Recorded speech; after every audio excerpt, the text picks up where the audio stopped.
අම්මා සම්බුදු සරණයි සැමට සුබ දිනක් ප්‍රාර්ථනා කර සිටිනවා. ඉතින් ඔබ හැම දන්නා පරිදි අදත් අප රැස්ව සිටින්නේ අපගේ සතිපතා පවත්වන ධර්ම සම්මන්ත්‍රණයේ තවත් හමුවකටයි. අද මීට කලින් දැනුම් දුන් පරිදි ධර්ම සම්මන්ත්‍රණය තුලින් අප ධර්ම දේශනයක් ගෙනීමට බලාපොරොත්තු වෙනවා. මෙම ධර්ම දේශනය පවත්වන දේශකයන්න් වහන්සේ පූජ්‍ය ආචාර්ය මඩවල පුන්නජී මාහිමිපාණන් වහන්සේ. ඉතින් පුන්නජී මාහිමිපාණන් වහන්සේ අපිට අමුත්තෙක් නෙමෙයි. උන්වහන්සේ ඊට මාස ගණනාවකට පෙර අපේ ධර්ම සම්මන්ත්‍රණය තුලින් දේශන මාලාවක් පටන් ගත්තා. අද අපි සූදානම්ව සිටින්නේ එම දේශන මාලාවේ 8 වෙනි දේශනය නැත්නම් අවසාන දේශනයට සවන් දීමටයි. ඉතින් මම මීට වැඩි කාලයක් ගන්න නැතුව උන්වහන්සේට ඉතාමත්ම ගෞරවාන්විතව නමස්කාර පූර්වක ආරාධනා කර සිටිනවා. උන්වහන්සේගේ අගනා ධර්ම දේශනයට සවන් දීමට අපට අවස්ථාවක් සලසා දෙන ලෙස. අවසරයි ස්වාමීන් වහන්සේ. නමෝ තස්ස භගවතු අරහතු සම්මා සම්බුද්දස්ස නමෝ තස්ස භගවතු අරහතු සම්මා සම්බුද්දස්ස නමෝ තස්ස භගවතු අරහතු සම්මා සම්බුද්දස්ස. පින්වත්නි, අද අපේ කතා පිළේ අවසාන කතාවයි. මේ කතා පිළේ අපි සාකච්ඡා කළේ චතුරාර්ය සත්‍ය ගැන. චතුරාර්ය සත්‍ය කියන එක අමුතුවෙන් කියන්න දෙයක් නෙමෙයි. දුකත්, දුකට හේතුවත්, දුක නැතිවීමත්, දුක නැතිවීමට මාර්ගයත්. අපි පැහැදිලි කරා මුලින් දුක කියන්නේ මොකක්ද කියන එක. ඊළඟට දුකට හේතුව මොකක්ද කියන එක, දුක නැතිවීම මොකක්ද කියන එක, දුක නැතිවීමට මාර්ගය ගැන ඊතරේ අපි ආර්ය අෂ්ටාංග මාර්ගයේ පැහැදිලි කළා. අද විශේෂයෙන් ඒකේ අවසානයේ හැටියට මම කතා කරන්නේ මේ විපස්සනා භාවනා කියන්නේ මොකක්ද කියන්නේ. අපි නිතර අහන්න ලැබෙන එකක් තමයි මේ විපස්සනා භාවනා. අපි භාවනා කියනකොට භාවනා ಜಾති දෙකක් කියවෙනවා. සමත භාවනාව, විපස්සනා භාවනාව. අපේ බුදුරජාණන් වහන්සේගේ මාර්ගයේ හැටියට කියවෙන තුනක් තියෙනවා. සීල, සමාධි, ප්‍රඥා. ආර්ය අෂ්ටාංග මාර්ගයේ කියන එකයි සීල, සමාධි, ප්‍රඥා කියන එකයි එකමයි. නමුත් මේ දෙවිධයකට මේ එකම මාර්ගය කියලා තියෙනවා. දැන් ඒ සීල, සමාධි, ප්‍රඥා කියනකොට සීලයෙන් තමයි පටන් ගන්න.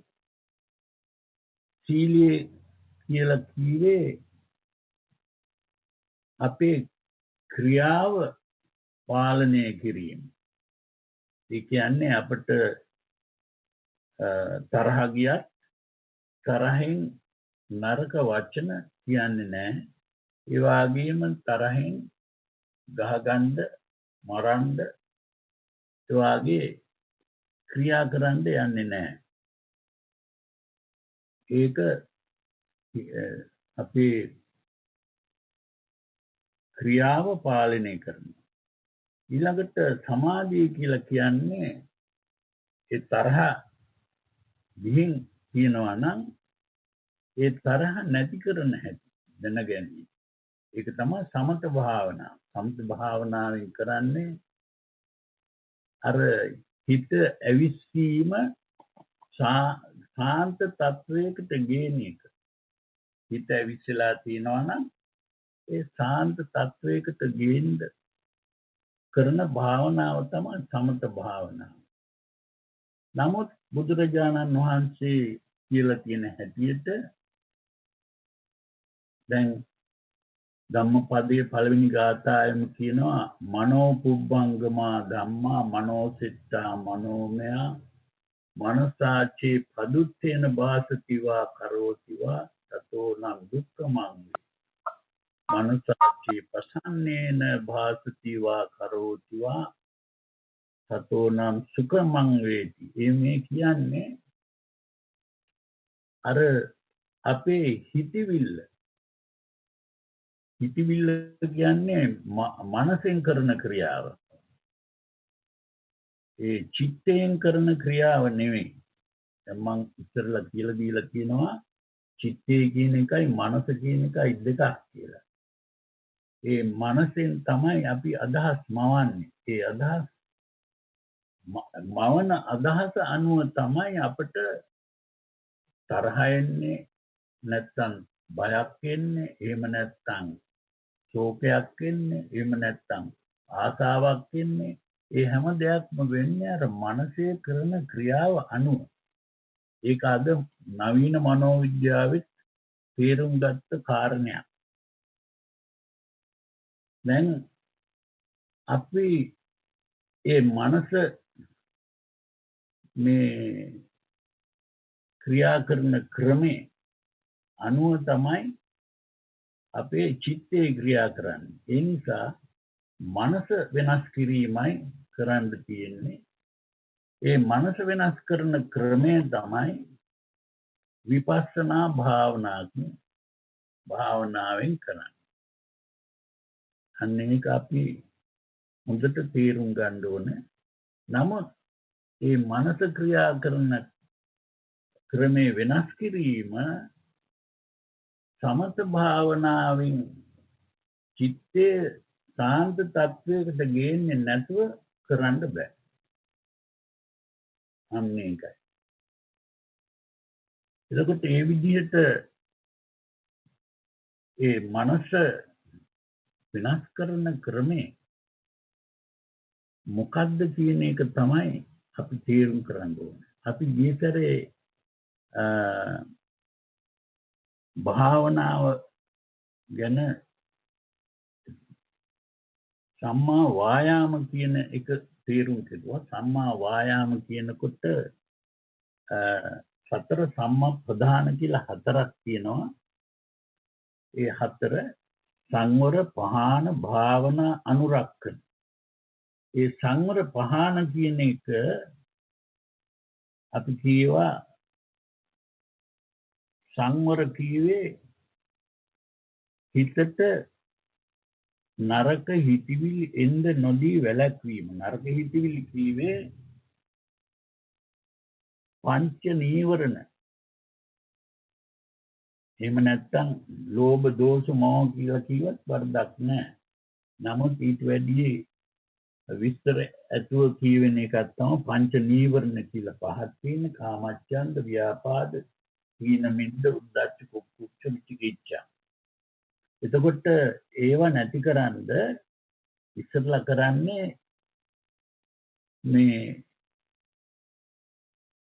ඉන්ද්‍රිය සංවරය. ඒ ඉන්ද්‍රිය සංවරය කරන්නේ මොකද ඒ ඉන්ද්‍රිය මාර්ගයෙන් තමයි අපිට මේ නරක හිතිවිලි ඇති වෙන්නේ. ඒ කියන්නේ ඇහෙන් දකින්න දෙයක් දැකලා තමයි ආසාවක් හරි අකමැත්තක් හරි ඇති වෙන්නේ. ඒ වගේම කනෙන් අහපු ශබ්දයක් නිසා ආසාවක් එන්න පුළුවන්. එහෙම නැත්නම් නාහෙට දැනෙන ගඳ සුවඳ නිසා ආසාවල් අකමැත්තක් ඇති වෙන්න පුළුවන්. දිවට දැනෙන රස නිසා, එහෙම නැත්නම් ශරීරයට දැනෙන ස්පර්ශයක් නිසා. ඒ නිසා තමයි මේ ඉන්ද්‍රිය සංවරය කරන්නේ. ඒ නරක හිතවිලි හිතට එන්න නොදී වැළැක්වීමට. එතකොට ඒ ඉන්ද්‍රිය සංවරය කරලා ඊළඟට නරක හිතවිල්ලක් එන්න තියෙන එකම මාර්ගය තමයි මතකින් එන දේ. ඒ ඊයේ දැකපු දෙයක් මතක් වෙලා, පෙරේදා දැකපු දෙයක් මතක් වෙලා, එහෙම නැත්නම් මාසෙකට ඉස්සෙල්ලා දැකපු දෙයක් වෙන්නත් පුළුවන්. අවුරුද්දකට ඉස්සෙල්ලා දැකපු දෙයක් වෙන්නත් පුළුවන්. කොහොම හරි මතක නිසා තමයි හිත නරක වෙන්න පුළුවන්. එතකොට ඒ මතකෙන් හිත ගැලවීම තමයි දෙවෙනි එක ප්‍රහාණ කියන එක. ඒ ප්‍රහාණයෙන් ඒ මතකෙන් එන නරක සිතිවිලි හිතෙන් අහක් කිරීම. ඒ කියන්නේ හිතේ පැවැත්විලා තියෙනවා නම් නරක හිතවිල්ලක් ඒක හිතෙන් අහක් කරනවා කියන්නේ ඒකමයි. එහෙම කියන්නේ පැවැත්වෙන්නේ කොහොමද? මතකයේ පැවැත්වීමෙන් තමයි ඒක පැවැත්වෙන්නේ. ඒ නිසා මේ මතකෙන් කියන දෙයක් හිතෙන් අහක් කිරීමයි ප්‍රහාණය කියලා කියන්නේ. අපි මේවා විස්තර කරලා කීවා, තවසරයක් විස්තර කරන්න අවශ්‍ය නැහැ. දැන් මේ විදිහට හිත ඒ දෙක සංවරය ප්‍රහාණයයි කිරීම තමයි සමත භාවනාව කියන්නේ. ඒ දෙකෙන් තමයි හිත පිරිසිදු වෙන්නේ. එතකොට එහෙම හිත පිරිසිදු වුණාම හිත සමාධියට යන්න පුළුවන්. ඒක හරියට හිත පිරිසිදු කරගත්තොත් මේ කෙලින්ම පළවෙනි ධානයට යන්න පුළුවන්. ඒ මොකද පංච නීවරණ හිතෙන් අහක් වුණාම ධානාංග 15 වෙනවා. විතක්ක, විචාර, ප්‍රීති, සුඛ, ඒකාග්‍රතාව කියන ධානාංග 15 වෙනවා. එතකොට මේ ධානාංග 15 වුණාම පළවෙනි ධානයේ තමයි ඉන්නේ. ඉතින් ඒ නිසා ඒ හිත පිරිසුදු කිරීම තමයි සමත භාවනාව. ඊළඟට විපස්සනා භාවනාව කියන්නේ ඊළඟට කරන කැල. ඒක තමයි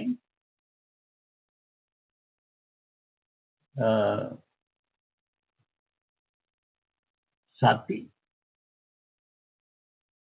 ධම්මවිච, විරිය, පීති, පස්සද්ධි, සමාධි, උපේක්ඛා කියන කැල. ඒකයි විශේෂයෙන්ම අපි තේරුම් ගන්න ඕනේ සමත භාවනා කියන්නේ හිත පිරිසිදු කිරීම.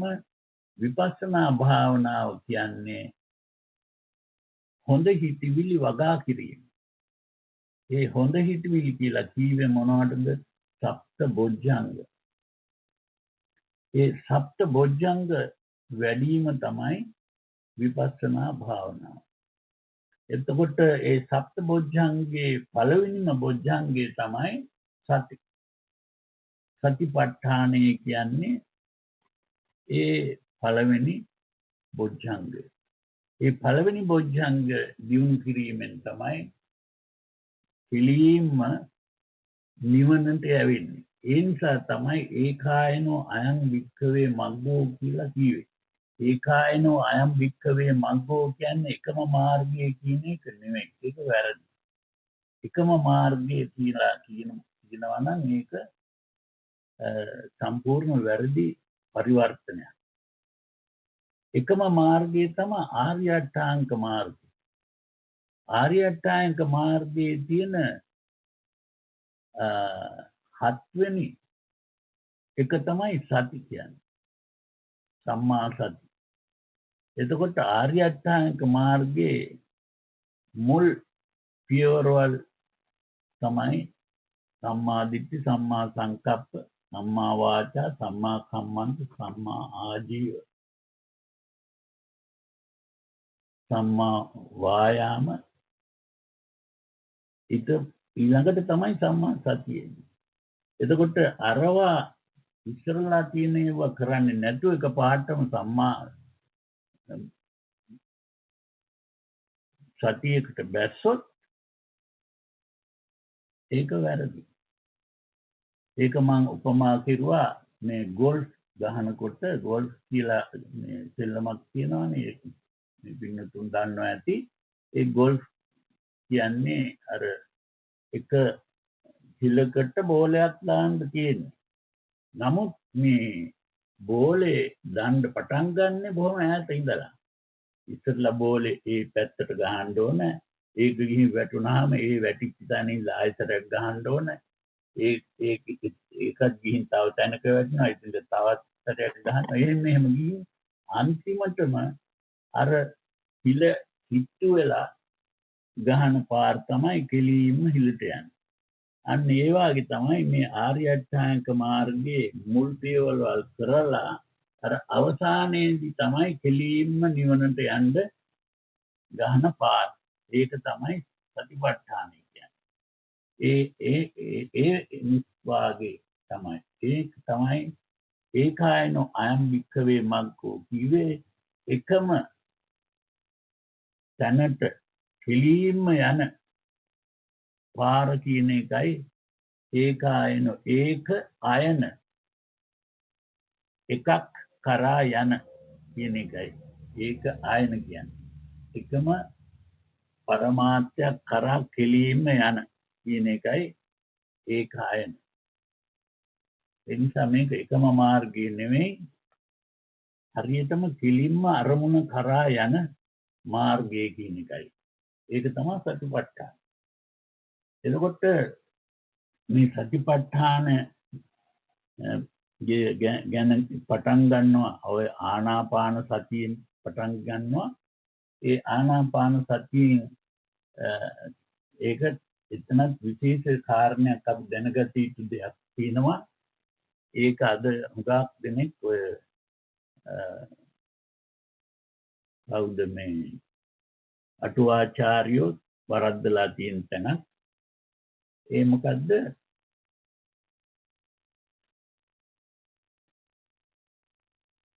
උජුං කායං පනිදාය කියලා කියනවා. පරිමුඛං සතින් උපට්ඨපෙත්වා. අන්න එතන තමයි ඒක තමයි අටුවාචාර්ය වරද්දලා තියෙන්නේ. පරිමුඛං සතින් උපට්ඨපෙත්වා කියන එක අටුවාචාර්ය කීවේ. පරිමුඛ කිව්වේ මුඛ කිව්වේ කට කියවා, පරිමුඛ කිව්වේ කට වටේට කියවා, කට වටේට කිව්වේ උඩුතොල කියවා, උඩුතොල කිව්වේ නාසිකාග්‍රේ කියවා, නාසිකාග්‍රේ කිව්වේ හුස්ම නාහේ හැප්පෙන හැටි බලාගෙන ඉඳීම. අටුවාචාර්ය කරපු වැරද්ද. එහෙම කියලා හැම කෙනෙක්ම අද ආනාපාන සති කරනවා කියලා කියන්නේ හුස්ම දිහා බලාගෙන ඉන්න ඕන, හුස්ම නාසිකාග්‍රේ හැප්පෙන හැටි දිහා බලාගෙන ඉන්න ඕන කියලා එක අරමුණක හිත පිහිටවීමක් කියලා ඔන්න ඔහොම කියනවා. නමුත් ඒක නෙමෙයි මේ බුදුරජාණන් වහන්සේ කියලා තියෙන්නේ. ඒ බුදුරජාණන් වහන්සේ කියාපු කාරණේ පරිමුඛං සතින් උපට්ඨපෙත්වා. පරිමුඛ මුඛ කීවේ කටට නෙමෙයි. මුඛ කීවේ මූණ කියන එකට. මූණ. දැන් අපේ තව වචන තියෙනවා ප්‍රමුඛ ස්ථානේ, අභිමුඛ. අන්න එහෙම වචන තියෙනවානේ. ඒ ප්‍රමුඛ කියන්නේ මොකද්ද? මිනිස්සු කීප දෙනෙක් පේලියට හිටියොත් පළවෙනියට ඉන්න එකනා ඉන්නේ ප්‍රමුඛ ස්ථානේ. ඒ ප්‍රමුඛ කීවේ එතන පළවෙනි මූණ තියෙන තැන. ප්‍රමුඛ. දැන් අභිමුඛ කියන්නේ මූණෙන් මූණ බලාගෙන ඉන්න එක. අභිමුඛ. අන්න ඒ විදිහට එතනත් මුඛ කීවේ මූණට. මම මැලේසියාවේදී මේ බණ කියනකොට මේ විදිහේ මේ මුඛ කියන්නේ මූණ කියනකොට එයා කියන්න පටන් ගත්තා අපේ භාෂාවේ මේ මුඛ කියන්නේ මූණට කියලා. ඒ මොකද මේ ඔය සංස්කෘත වචන හුඟක් ඒ භාෂාවට මුල් වෙලා තියෙනවා. ඉතින් සංස්කෘතෙන් මුඛ කියන්නේ මූණට. ඉතින් මේ අවස්ථාවේදී මෙතන මුඛ කියන්නේ කට කරපු නිසා තමයි මේ අර වෙන තාලයකට යන්නේ තේරුම්. ඉතින් කොහොම වුණත් දැන් මෙතන පරිමුඛං සතින් උපට්ඨපෙත්වා කියේ පරි කීවේ අවට කියන්නේ.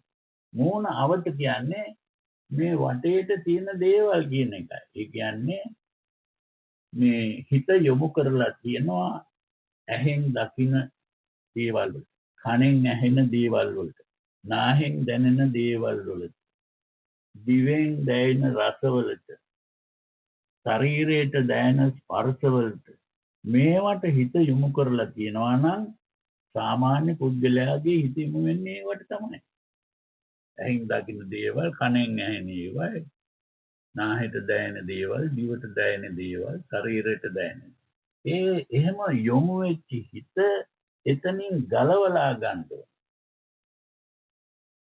පරිමුඛං සතින් ඒ උපට්ඨපෙත්වා කියන්නේ එතනින් ගලවලා අරගෙන ඇතුළට උපකීවේ ඇතුළ තපෙත්වා කියන කීතෝන. ඒ පිටට යොමු වෙලා තියෙන සිහිය ඇතුළට යොමු කිරීම කියන එකයි. ඇතුළ කියන්නේ කොහාටද? ඒක තමයි කායානුපස්සන, වේදනානුපස්සන, චිත්තානුපස්සන, ධම්මානුපස්සන කියලා කියන්නේ. ඒ ඇතුළට යොමු කිරීම. මේ ඇතුළට යොමු කිරීම කියලා කියන්නේ අපි දැන් උත්සාහ කරන්නේ අපේ ආසාව එන්න නොදී වැළැක්වීමත් ආසාව හොඳ මේ පිරිසිදු කිරීම, හිත පිරිසිදු කිරීම. ඒ හිත පිරිසිදු කරන්න නම් අපි ඉස්සරලා කිරුවේ ඉන්ද්‍රිය සංවරය. ඒ ඉන්ද්‍රිය සංවරයෙන් කිරුවේ අර පිටට යොමු වෙලා තියෙන සිහිය ඒ පිටින් අහකට ගැනීම. ඒකයි ඉන්ද්‍රිය සංවරය. ඒ වාගේම මතකට යොමු වෙලා තියෙන සිහිය මතකින් ගලවලා ගැනීම. ඒකයි ප්‍රහාණය. දැන් එහෙම ගලවලා අරගෙන දැන් ඇතුළට යොමු කරනවා. ඇතුළට යොමු කරනවා කියන්නේ කායानुපස්සන, වේදනානුපස්සන, චිත්තානුපස්සන, ධම්මානුපස්සන. එතකොට ඇතුළට යොමු කිරීමේ මොනවද අපි දකින්නේ? දැන් අර පිටට යොමු කරපුවාමනේ ආසාව ඇති වෙන්නේ, අකමැත්ත ඇති වෙන්නේ. ඇතුළට යොමු කරපුවාම ඒ ආසාව දිහායි මේ බලන්නේ. එතකොට යම් දෙයක් දිහා නෙමෙයි දැන් බලන්නේ, හිතේ ඇති වෙච්ච ආසාව නැත්තම් අකමැත්ත දිහායි දැන් බලන්නේ. ඒ ඇතුලේ දකින්න ආසාව හරි අකමැත්ත හරි කොහොමද දකින්නේ? ඉස්සෙල්ලා මේ ආසාව නිසා ශරීරයේ වෙනස් වීමක් වුණා.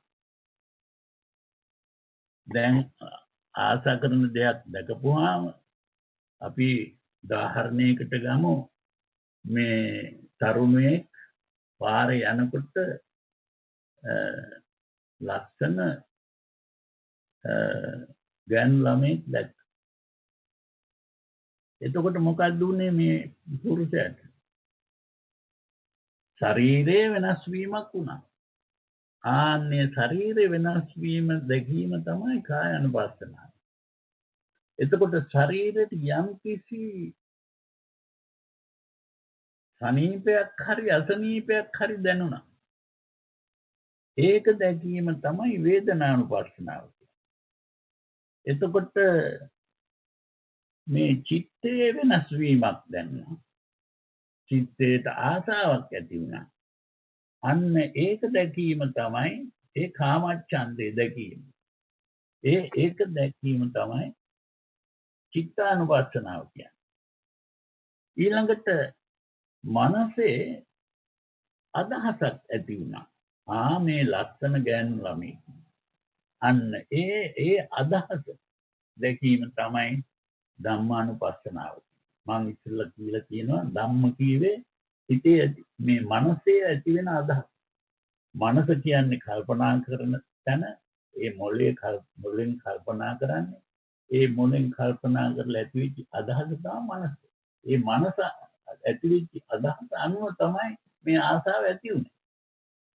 ඒ ලස්සන මේ ගෑනු ළමෙක් කියලා දැකීම තමයි අර ආසාව ඇතිවීමට පටන් ගන්න තැන. ඒක දැකීම තමයි මේ ධම්මානුපස්සනාව. අනේක මුගක් දෙනෙක් ඔය කායानुපස්සන, වේදනානුපස්සන, චිත්තානුපස්සන, ධම්මානුපස්සන කියන්නේ මොකක්ද කියලා දන්නේ නැතුවයි සතිපට්ඨාන කරන්න පටන් ගන්නවා. මේක විශේෂ කාරණයක්. එතකොට මේ සති කියන වචනේ කෙරේ කියවෙන්නේ අර පිටට යොමු වෙච්ච සිහිය ඇතුළට යොමු කෙරුවා කියන එකයි සති කියන්නේ. මම ඒකයි ඉංග්‍රීසියෙන් හුඟක් දෙනෙක් ඔය පරණ මේ පරිවර්තනයක් අල්ලගෙන යන්නේ මයින්ඩ්ෆුල්නස් කියලා. මයින්ඩ්ෆුල්නස් කියලා කියන්නේ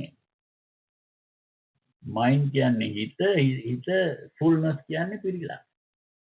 මේ අපි දැන් මේ හිත පුරවන්න නෙමෙයි හදන්නේ. හිත පුළුවන් තරම් මේ ඇතුලේ තියෙනව නැති කිරීමයි මේ කරන්න හදන්නේ. හිත හිස් කරන්න. එතකොට ඒක ඉංග්‍රීසියෙන් කියනවා නම් මයින්ඩ් එම්ප්ටිනස් කියලා කියන්නේ. මයින්ඩ් ෆුල්නස් නෙමෙයි. ඉතින් බලන්න බට් නියම මේ තේරුම මොකද්ද කියලා බැලුවොත් මේකට මම ඉංග්‍රීසියෙන් කියනවා introversion of attention. සති කියන්නේ attention කියන එක. ඒ කියන්නේ මේ අරමුණකට හිත යොමු කිරීම තමයි සති. අපි සිහිය කියලා කියන්නේ සිහියෙන් ඉන්නවා කියන්නේ අපි හිත යොමු කරලා කියනවා යම් කිසි දෙයකට. අසිහියෙන් ඉන්නවා කියන්නේ හිත යොමු කරලා නැහැ. එතකොට මේ සිහියෙන් මෙතන සිහිය ඇතුළට යොමු කරනවා. පිටට යොමු කරන්නේ නැතුව සිහිය ඇතුළට යොමු කරනවා. එතකොට මේ විදිහට අපි හිත ඇතුළට යොමු කරලා තියෙනවා නම්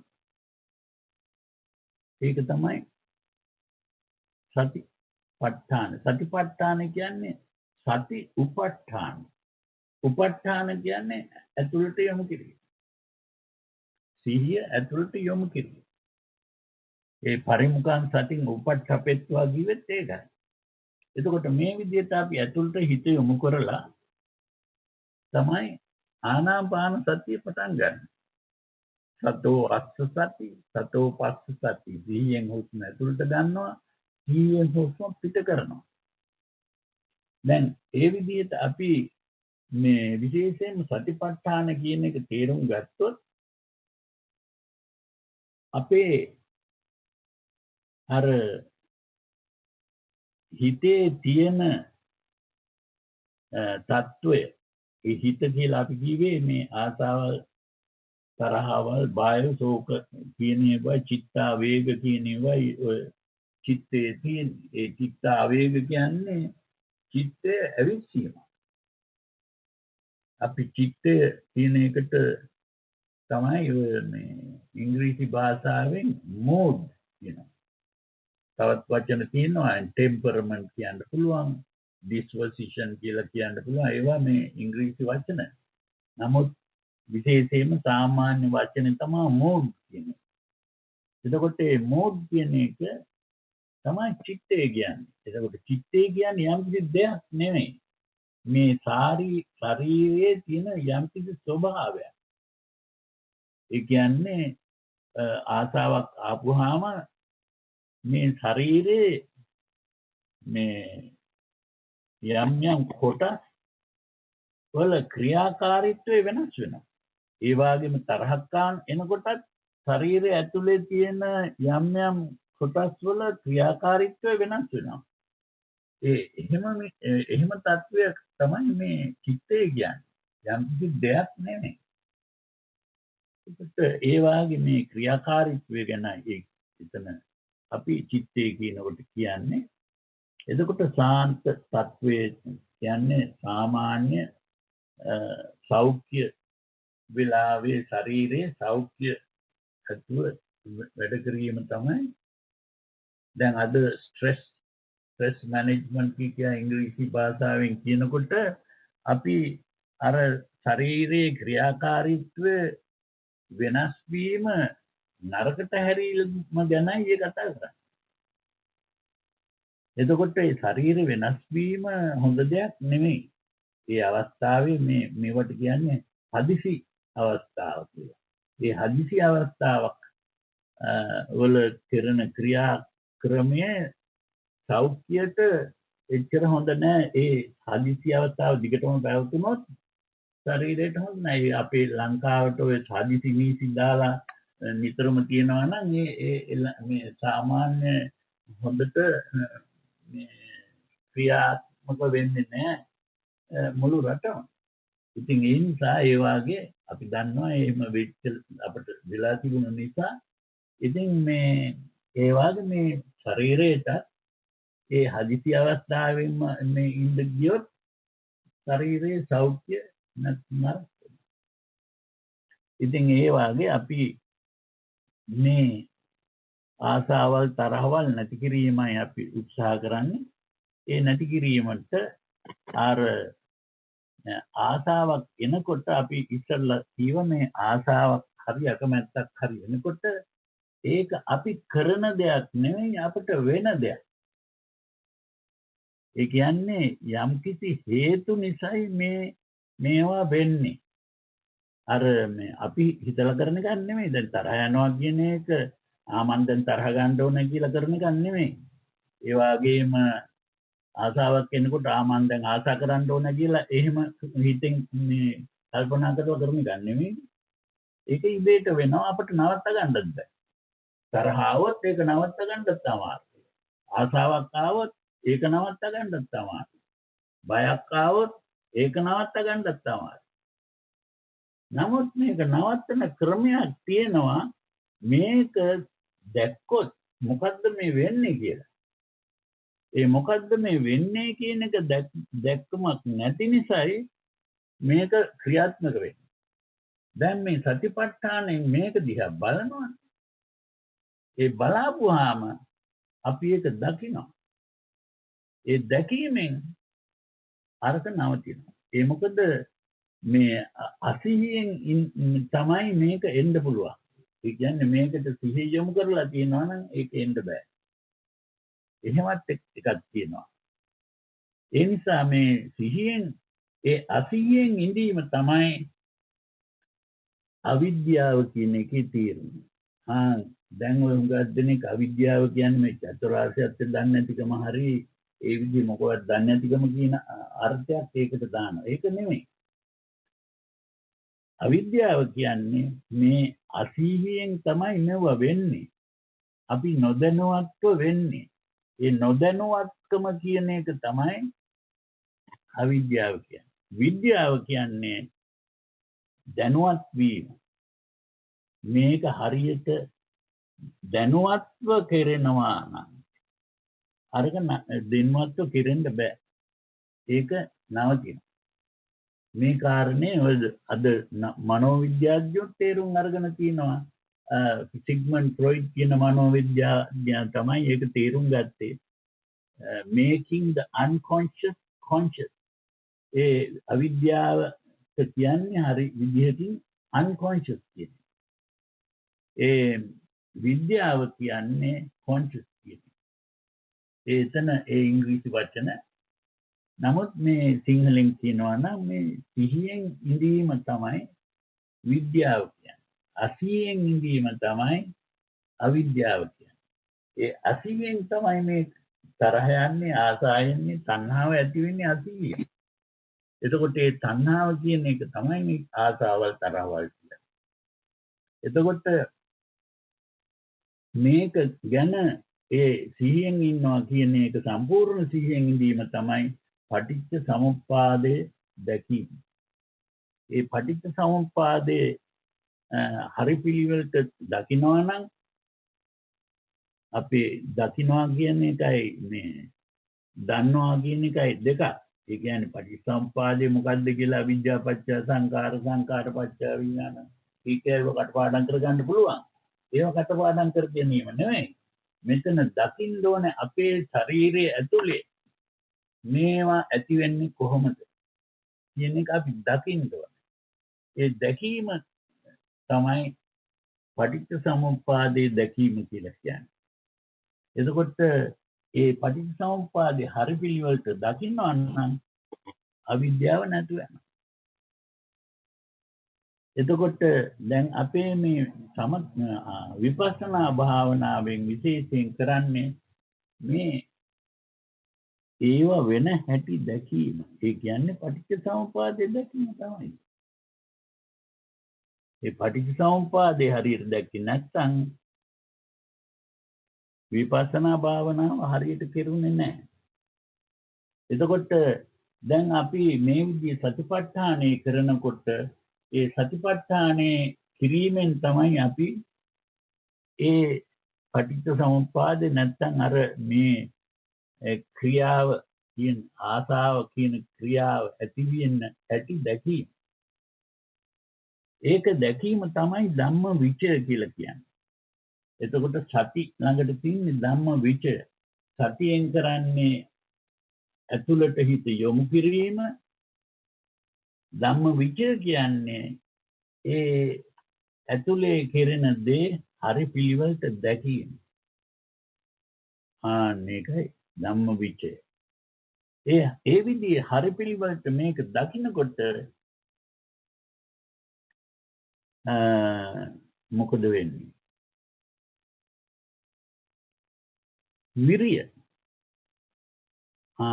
විරිය කියන එකේ තේරුම මොකක්ද කියන එක බලා ගන්න. අපි ඉස්සෙල්ලා මේ කරපු එක සම්මා වායාම.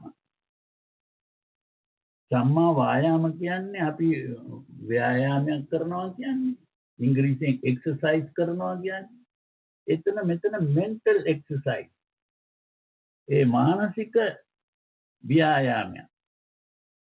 ඒ මානසික ව්‍යායාමය අපි කෙරුවේ. ඒ ව්‍යායාම කරපුවාම මොකද්ද වෙන්නේ? ශක්තියක් ඇති වෙනවා.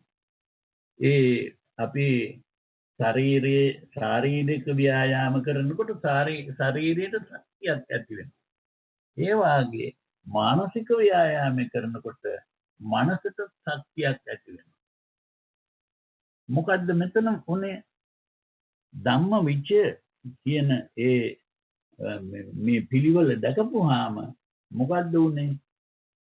හිත පිරිසුදු වුණා. ඒ හිත පිරිසුදු වුණා කියන්නේ දැන් අපි මෙතන මනස තමයි චිත්තේ නවත්තන්න උත්සාහ කරන්නේ. ඒ කියන්නේ මනස වෙනස් කිරීමෙන් තමයි චිත්තේ වෙනස් වෙන්නේ. ඒ නිසා මනසට ශක්තියක් ඇති වුණා චිත්තේ නවත්තන්න. චිත්තේ කියන්නේ අර චිත්තාවේග ඇවිස්සීම, හිතේ ඇවිස්සීම නවත්තන්න පුළුවන් වුණා මනසට. ඒ කොහොමද මනස නැවතුනේ? ඇතුළ දිහා බැලීමෙන්. ඒ ඇතුළ දිහා බැලුවේ මනසෙන්. මනසෙන් තමයි ඒ ඇතුළ දිහා බැලුවේ. මනස කිව්වේ මොලේ කල්පනා කිරීම. ඒ මොලේ කල්පනා කිරීමෙන් තමයි මේක දිහා බැලුවේ. එතකොට මනසට ශක්තිය ආව එතන. අන්න ඒ මනසට ශක්තිය එහෙම තමයි විරිය කියන වචනේ තේරුම. ඒ මනසට ශක්තිය විරිය ආපුවාම හිත පිරිසුදු වුණා. හිත පිරිසුදු වෙනකොට මොකද වෙන්නේ? ධානාංග පහළ වෙනවා. අර පංච නීවරණ හිතෙන් අහක් වෙනකොට, හිත පිරිසුදු වෙනකොට ධානාංග පහළ වෙනවානේ. ඒ ධානාංග පහළ වෙනකොට පළවෙනි ධානාංගය තමයි ප්‍රීති කියන්නේ. ඒ ප්‍රීති මනස කායම් පස්සම්බති ජීවා. ඒ කියන්නේ ප්‍රීතිය මේ මනසට ඇති වෙනකොට ශරීරයේ තියෙන මාංශ පේශී බුරුල් වෙනවා. මොකද මාංශ පේශී තද වෙන්නේ මේ කාමච්ඡන්ද ව්‍යාපාද තීන මිද්ද උද්ධච්ච කුක්කුච්ච විචිකිච්ඡා කියන ඒවා තියෙනකොට. ඒ පංච නීවරණ තියෙනකොට තමයි මාංශ පේශී තද වෙන්නේ. දැන් මාංශ පේශී බුරුල් වෙනවා. මනසට ප්‍රීතිය ඇති වෙනකොට ශරීරය බුරුල් වෙනවා. ඒකයි ප්‍රීති මනස කායම් පස්සම්බති කියන්නේ. එතකොට ඒ පස්සම්බයං කියපු එකම තමයි පස්සද්ධි කියන්නේ. පස්සම්බයං කියන්නේ ක්‍රියාපදේ, පස්සද්ධි කියන්නේ නාම පදේ. ඒ නිසා එකම දේ තමයි. ඒ කියන්නේ මේ ශරීරය රිලැක්ස් වෙනවා. රිලැක්ස් වීම තමයි පස්සද්ධි කියන්නේ. එතකොට පස්සද්ද කායෝ සුඛං වේදියති. ඒ ශරීරයේ රිලැක්ස් වෙනකොට එහෙම නැත්නම් බුරුල් වෙනකොට ශරීරයට හොඳ සනීපයක් දැනෙනවා. ඒ සුඛ කීවේ ශරීරයට දැනෙන සනීපේ. ප්‍රීති කීවේ මනසට ඇතිවෙන සතුට. ආන් එකයි අපි තේරුම් ගන්න. මනසට ඇතිවෙන සතුට තමයි ප්‍රීතිය. ශරීරයේ දැනෙන පහසුව තමයි සුඛ කියලා කියන්නේ. එතකොට ධානාංග විතක්ක විචාර ප්‍රීති සුඛ ඒකාග්‍රතාව කියලා පහක් තියෙනවානේ. ඒ ඒකාග්‍රතාව තමයි ඊළඟට කියන්නේ හිත ශරීරය බුරුල් වෙනකොට හිත නිශ්චල තත්වයට පැමිණෙනවා. ඒ නිශ්චල තත්වයට පැමිණීම තමයි සමාධිය කියන්නේ. චිත්ත ඒකාග්‍රතාව. ඒකාග්‍රතාව කියන එක වර්ධනේ තේරුම් ගන්න එක අරමුණකට හිත පිහිටවීම කියලා. නමුත් ඒක වැරදි. එක අරමුණක හිත පිහිටවීම නෙමෙයි නිශ්චල වීම. හිතේ නිශ්චලතාවය ශාන්ත තත්වය තමයි ඒකාග්‍රතාව කියන්නේ. හෙලවෙන්නේ නැතුව ඒක හරියට අපි පානක් පත්තු කෙරුවොත් කුලඟ තියනවා නම් නිතරම පාන එහාට මෙහාට හෙලවෙනවා. නමුත් කුලඟ නැතුව තියනවා නම් හිලීම එක තියනවා ගිනි දැල්ල හෙලවෙන්නේ නැතුව. ආන්නේ ඒ වගේ හිතේ හෙලවෙන්නේ නැතිකම තමයි ඒකාග්‍රතාව කියන්නේ. ඒක එක අගක් තියෙන්නේ. දැන් අර ගිනි දැල්ල හෙලවෙනකොට අග එහාට යනවා මෙහාට යනවා එක අගක් නෙවෙයි තියෙන්නේ. හෙලවෙන්නේ නැතුව තියෙනකොට එකම අගයි තියෙන්නේ. අන්න ඒකයි ඒකාග්‍රතාව කියලා කියන්නේ. එතකොට ඒ නිශ්චල තත්ත්වය හිතේ නිශ්චල තත්ත්වයට තමයි ඒකාග්‍රතාව කියලා කියන්නේ. එක අරමුණක හිත පිහිටවීම කියන එක නෙමෙයි. එතකොට මේ විදිහට අපි හිත ඒ වාගේ තත්වයකට ගත්තාම තමයි ධානයට සම්වැදුණා කියලා කියන්නේ. ඒකට තමයි සමාධිය කියන්නේ. එතකොට එතන පීති පස්සද්ධි සමාධි.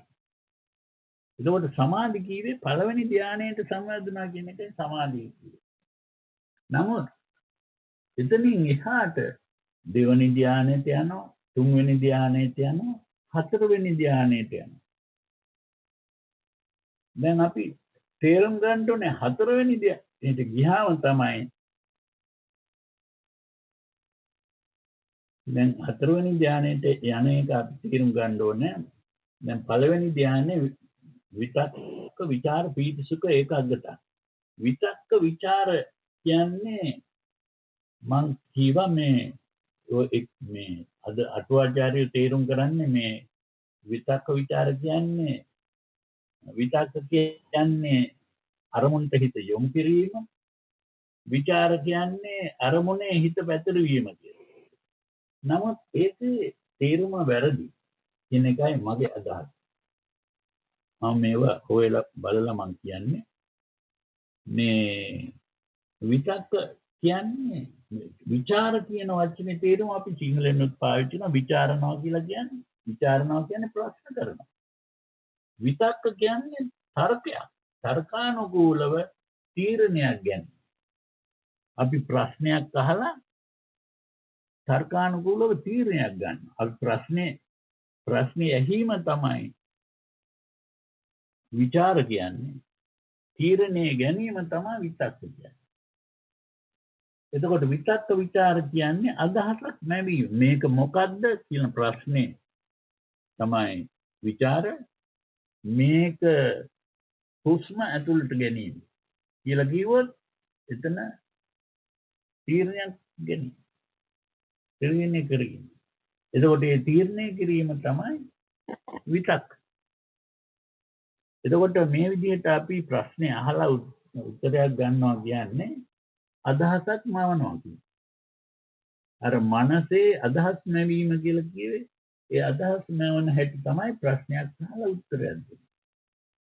මෙතනත් අපි භාවනා කරනකොට ආනාපාන සතියේ අපි සතෝ අසුසති සතෝ පස්සති කියලා දීගං වාසසන්තෝ දීගං ආසසාමීති පජානාති. රස්සං වාසසත්තෝ රස්සං ආසසාමීති පජානාති. දිග හුස්මක් ගන්නකොට මේ දිග හුස්මක් කියලා දන්නවා. කෙටි හුස්මක් ගන්නකොට මේක කෙටි හුස්මක් කියලා දන්නවා. එතකොට ඒ හුස්ම ගැන දැනීම ඒක තමයි විතක්ක ਵਿਚාර. ප්‍රශ්නයක් අහනවා මේ දිග හුස්මක් මේක මොකද්ද? දිග හුස්ම. මේක මොකද්ද? කෙටි හුස්ම. අන්න එතන ප්‍රශ්නයයි උත්තරය. ඒ ප්‍රශ්නයයි උත්තරය තමයි විතක්ක ਵਿਚාර. එතකොට මේ විදිහේ ප්‍රශ්නය උත්තර තියෙනවා පළවෙනි ධ්‍යානෙ. දෙවෙනි ධ්‍යානෙ වෙනකොට ඒ ප්‍රශ්න උත්තර කියන එක නැතුව යනවා. ඒ කියන්නේ අදහස් නැවීම නවත්තන. යමක් පේන්න පුළුවන් මේ මොකද්ද කියලා අහන්නෙත් නැහැ. මේක අහවල් දෙය කියලා තීරණය කරන්නෙත් නැහැ. පෙනීම නැතුව නැහැ. ඒ වගේම දෙවෙනි ධ්‍යානයේදී එතකොට සුඛ පීති සුඛ ඒකාග්‍රතාව තමයි කියන්නේ දෙවෙනි ධ්‍යානය. තුන්වෙනි ධ්‍යානයට යනකොට ප්‍රීතියත් නැවතිලා සුඛ ඒකාග්‍රතාව. හතරවෙනි ධ්‍යානයට යනකොට සුඛත් නැති වෙලා ඒකාග්‍රතාව විතරයි ඉතුරු වෙන්නේ. ඒකාග්‍රතාව ඇති වෙනකොට උපේක්ෂා ඒකාග්‍රතාව. උපේක්ඛා. ඒ උපේක්ඛා කියන එකේ අද වැරදියට තේරුම් කරන්නේ උපේක්ඛා කියන එක මේ මධ්‍යස්ථ භාවයේ කියලා තේරුම් කරන්නේ. නමුත් මධ්‍යස්ථ භාවයේ නෙමෙයි උපේක්ඛා කියන්නේ. උපේක්ඛා කියන්නේ ඉක්කති. උප කියන්නේ ඇතුළ, ඉක්කති කියන්නේ දකින්නවා. අන්න ඒක අපි තේරුම් ගන්න ඕනේ. මොකද්ද මේ ඇතුළ දකින්නවා කියන්නේ? ඇතුළ කීවේ මොකේද? ඒ ඇතුළ කීවේ අපේ හිත මේ වැඩ කරන හැටි දැකීම. හිත දිහායි දැන් බලන්න. සම්පූර්ණයෙන්ම ඇතුළට යොමු වෙලා තියෙන්නේ හිත දිහා තමයි හිත යොමු වෙලා තියෙන්නේ. ඒ යොමු වෙලා ඒ හිත වැඩ කරනවා කියන්නේ පංචස්කන්ධයේ දැකීම. රූප වේදනා සංඥා සංකාර විඥාන කියන පංචස්කන්ධයේ දැකීමයි මෙතන මේ වෙන්නේ. එතකොට උපේක්ෂාවෙන් වෙන්නේ මොකද්ද? පංචස්කන්ධයේ දැකීම. මේ පංචස්කන්ධය කියන්නේ රූප වේදනා සංඥා සංඛාර විඥාන. අද ගාද්දනේ මේ රූප වේදනා සංඥා සංකාර විඥාන කියන නම් ටික කියන්න දන්නවා. නමුත් මොනවද මේ අපි කතා කරන්නේ කියන්නේ කිව්වොත් අහුවොත් දන්නේ නැහැ. රූප කියලා කියන්නේ හුඟක් දෙනෙක් හිතාගෙන ඉන්නේ මේ රූප කියන්නේ මේ ලෝකේ තියෙන දේවල් කියලා. දකින්න තියෙන දේවල්. දකින්න තියෙන දේවල් නෙමෙයි රූප කියන්නේ. රූප කියන්නේ රූපයක්. අන්න ඒකයි තේරුම් ගන්න. අපි සිංහලෙන් රූප කියන්නේ මේ අඳින්න පුළුවන් රූප. රූපයක් අඳින්න පුළුවන්, බීචි අඳින්නත් පුළුවන්, කඩදාසියක අඳින්නත් පුළුවන්. හරි අඳින්න පුළුවන් ඒ රූපේ. ඒ රූපෙටයි රූප කියන්නේ. මෙතන අපි රූප කියන්නේ මානසික රූපයක්. අපි ඇහැ රපුවාම මේ ඇහැ වැඩ කරන්නේ කැමරාවක් වගේ. ඒ කැමරාවට රූපයක් පේනවා. ඒ රූපේ කොහෙද තියෙන්නේ? කැමරාවේ රූපයක් ගන්නවා නම් ඒ රූපේ කොහෙද තියෙන්නේ? කැමරාව ඇතුලේ. ඒ වාගේ අපේ ඇස් පාවිච්චි කරලා රූපයක් අපි දකිනවා නම් ඒ රූපේ තියෙන්නේ ඇහැ ඇතුලේ. අන්න ඒක අපි තේරුම් ගන්න ඕනේ. මේ පිට තියෙන දෙයක් ගැන නෙමෙයි අපි මේ කතා කරන්නේ. රූපේ කියනකොට ඇතුළේදී තියෙන දෙයක් ගැන අපි කතා කරන්නේ. අපට ඇස් දෙකක් තියෙන නිසා තමයි දෙවිදියකට කැමරා දෙකකින් මේ ගන්නවා. දැන් අද 3 dimensional camera කියලා තියෙන්නේ. ඒ 3 dimensional කියන්නේ කැමරා දෙකකින් පින්තූර ගැනීම. ඒ කැමරා දෙකකින් පින්තූර ගත්තාම තමයි මේ ගැඹුර පේන්නේ. දැන් අපිට මෙහි ඉඳලා තව දුර තව එකක් තියෙනවා කියලා පේනවා නම් ඒ පේන්නේ නෑ ඇස් දෙකෙන්ම බලන නිසා. එක හැකින් විතරක් බලනවා, එක හැකින් වහලා බැලුවොත් තේරෙනවා එතන ගැඹුර මනින්න බෑ. ගැඹුර මනින්න පුළුවන් වෙන්නේ මේ ඇස් දෙකෙන් බලනකොට. අන්න ඒක අපි විශේෂයෙන් තේරුම් ගත යුතු දෙයක්. එතකොට මේ පිට දේවල් නෙමෙයි අපට ඇත්ත වශයෙන් ඇහැ අරිනකොට පේන්නේ ඇහි ඇතුලේ තියෙන රූපය. අන්න ඒ කාරණේ තමයි මේකේ තේරුම. රූප ඊළඟට ඒ රූපේ ඇති වෙන්නේ කොහොමද කියන කැලල තමයි වේදනා සංඥා සංකාර විඥාන කියන්නේ. වේදනා කීවේ වින්දනය. ඒ කියන්නේ සුඛ දුක්ඛ අදුක්ඛම සුඛ කියන වින්දනය. සනීපයක් දැනෙනවද අසනීපයක් දැනෙනවද? පහසුවක් දැනෙනවද අපහසුවක් දැනෙනවද? ඒක තමයි වින්දනය. එතකොට ඉස්සරලාම අපට දැනෙන්නේ වින්දනය. දැන් පොඩි ළමෙක් ඉපදෙනකොටම එයා ඇසරියත් එයාට මේ යම් දේවල් පේන්නේ නැහැ. අර වින්දනය විතරයි දැනෙන්නේ. ඒක තමයි වේදනාව. ඊළඟට සංඥා කිව්වේ මොකේද? ඇහැ අරිනකොට යම් පාටවල් පේනවා. ඒ පාට පෙනීම තමයි සංඥා. ඇහැ අරිනකොට දේවල් දකින්නේ නැහැ. ඇහැට පේන්නේ පාටවල් පමණයි. ඒ පාටවල් පෙනීම තමයි සංඥාව. එතකොට අපි අර සුඛ දුක්ඛ කියන වින්දනයත් පාට පෙනීමත් එකහව කරලා තමයි අපි රූපයක් නවන්නේ.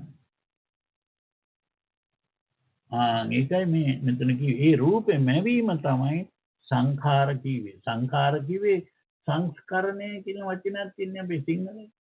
ඒක තමයි සංඛාර කියන්නේ. සංස්කරණය කරනවා. අර පාටවල් අරගෙන තමයි අපි රූපයක් මවන්නේ. දැන් රූපයක් අඳිනවා නම් යම්කිසි චිත්‍ර ශිල්පියෙක් මේ රූපේ අඳිනකොට මොනවද කරන්නේ? පාටවල් දාන එකයි තියෙන්නේ. කඩදාසියක පාටවල් දැන් වලින් දානවා නම් ඒක තමයි රූපය අඳිනවා කියන්නේ.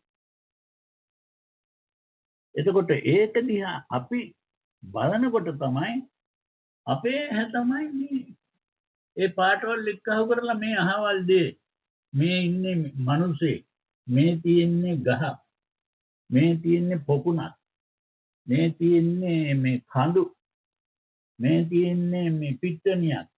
අන්න ඒ වාගේ අපි යම් දේවල් අපි හදනවා හිතෙන්. හිතෙන් කියන්නේ මනසෙන්. මනසෙන් මේවා එක්කහුව කරලා ඒ එක්කහුව කරලා ගැනීම තමයි සංකාර කියන්නේ. ඊළඟට විඥානය. විඥානය කියන්නේ ඒ එක්කහුව කරලා ගත්තට මදි, ඒකට තේරුමක් දෙන්න ඕනේ. අදහසක් මෙන්න මේක ගහ.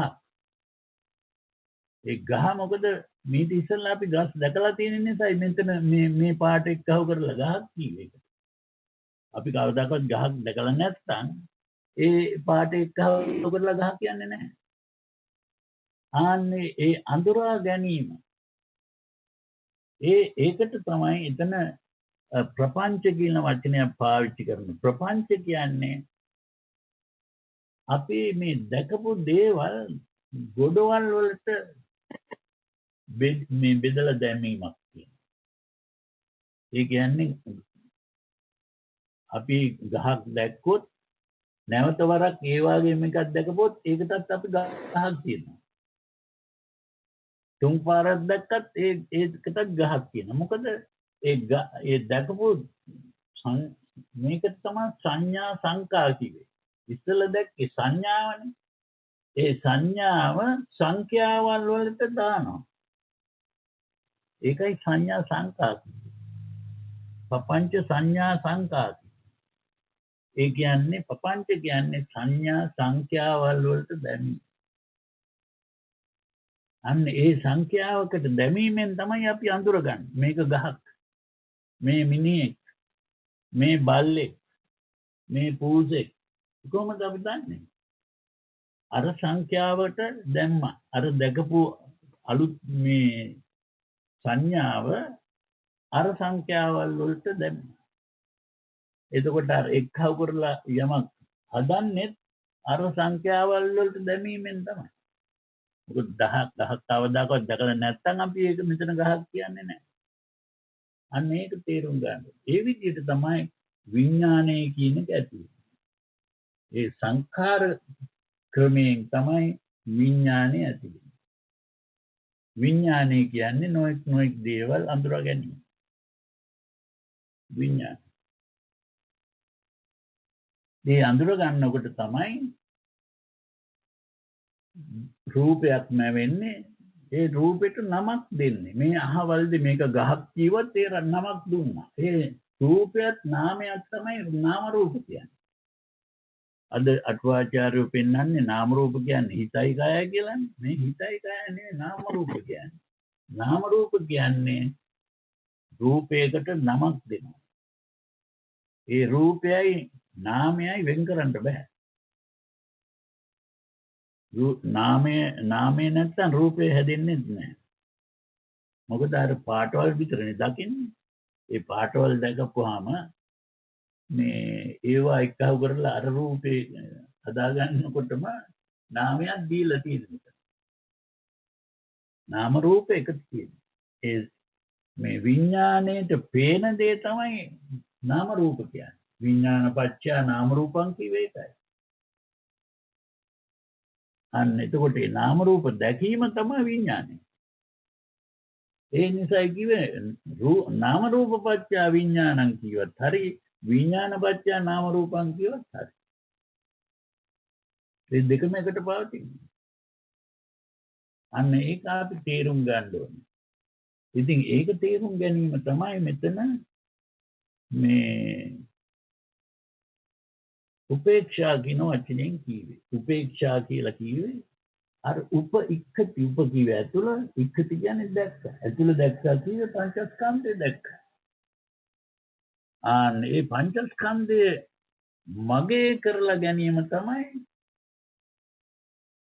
මේ උපාදාන කියන්නේ. උප කිව්වේ ඇතුළ ආදාන කියන්නේ ඇතුළට ගත්තා. ඇතුළට ගත්තා කියන්නේ මගේ කරගත්තා. ඒ මගේ කර ගැනීමෙන් තමයි මම හැදෙන්නේ. ඒ මගේ කරගත්තු දේවල් තමයි මම වෙන්නේ. ඒ මම හැදීම තමයි භව කියන්නේ. මම හැදුනන් පස්සේ තමයි මම කිව්වේ මොකේදද? මේ ශරීරයේ ඇති වෙන වේදනා සංඥා සංකාර විඥාන. ඒ ශරීරෙම ඇති වෙන ක්‍රියා තමයි වේදනා සංඥා සංකාර විඥාන කියන්නේ. ඉතින් ඒව ඔක්කොම මම කරගෙන දැන් තියෙනවා. ඒක මම කරගත්තන් පස්සේ ශරීරයේ උප්පත්තිය මගේ උප්පත්තිය වෙනවා. ශරීරයේ උප්පත්තිය මගේ උප්පත්තිය වෙනකොට ශරීරයේ ජරාව මගේ ජරාව වෙනවා. ජරාව කියන්නේ දිරීම කියන එක. වයසට නිකන් නාකි වෙනවා. මහලු වෙනවා. ඒ මහලු වීම තමයි මේ ජරා කියන්නේ. ඊළඟට ව්‍යාධි කියන්නේ ලෙඩ හැදීම. මරණය කියන්නේ මැරීම. එතකොට ඒ ශරීරය මැරෙනකොට මම මැරුණා කියනවා. ඇයි මොකද ශරීරේ මම වෙලා තියෙන නිසා. ශරීරේ මම වුණේ නැත්තම් එතකොට ශරීරේ උප්පත්තිය මගේ උප්පත්තිය නෙමෙයි.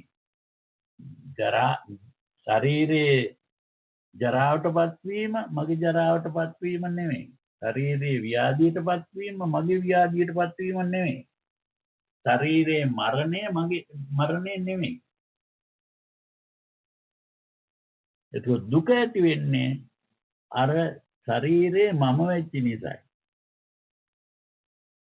ශරීරේ මම වුණේ නැත්තම් දුක නැහැ. අන්න මේක හරියට තේරුම් ගත්තොත් තමයි